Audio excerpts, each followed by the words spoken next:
Well, you talked earlier about your business plan is buying kind of distressed properties or properties that have been neglected and then turning them around. Yeah.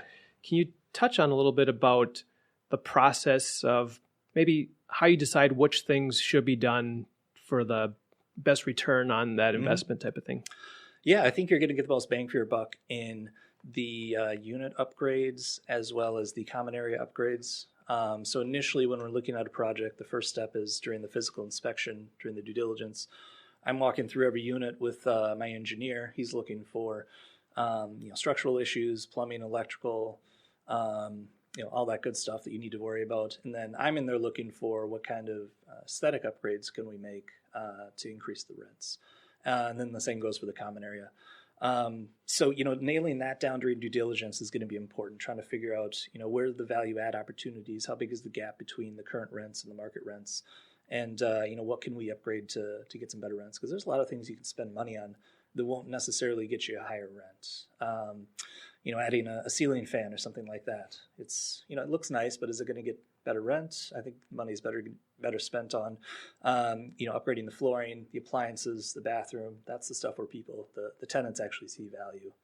So, basically I take an ROI approach to it. I always look at each expenditure and say, how much is it going to cost? And what's the theoretical boost in the rent, if anything, that we're going to get? Mm-hmm. Yeah, with ceiling fans, that's actually more things that can go wrong. Yeah, that's a liability. You could have a kid hanging from it. You could have all sorts of things going on. So that's one of those things where, people put them in there, but they don't really realize that they're probably not going to get money back for it. And there's, an added liability too. Anything that you can kind of trip on or hang from or anything like that could actually be an issue. So yeah, it's worth being aware of. So what has been the best way to efficiently implement your value add plan? During the due diligence process, while we're doing the walkthroughs and all the units, I'm also taking notes on my initial perception of the tenants. And so if we can identify if there are any tenants that have been causing issues in the property, and they're not on a 12-month lease, that could be an opportunity to identify which units we want to prioritize. So if we see someone who's not paying their rent on time, usually takes a month or two to determine that. But if we see someone who's just disrespecting the unit, or we see signs of any kind of illegal activity, those are usually units that we're going to prioritize coming into an acquisition.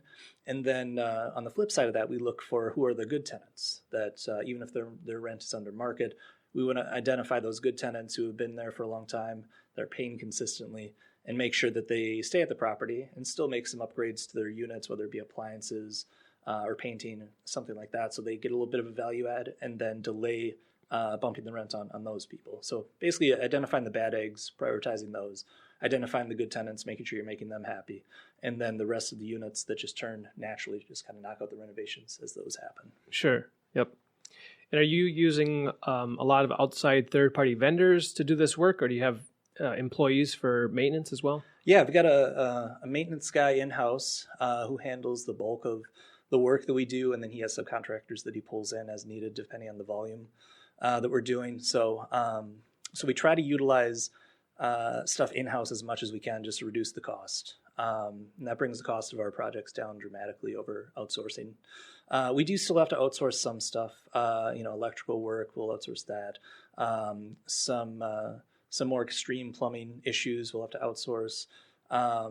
Any large CapEx items, like if there were a roof or something like that, we would usually still outsource. But for the most part, if we're going to go in and improve, appliances, flooring, paint, fixtures, redo some tile in the bathroom, that's all stuff that we can do in-house, and that helps keep the cost down quite a bit. Want to hear more on this topic? Click the link below for the full episode of Maximizing Your Property Value.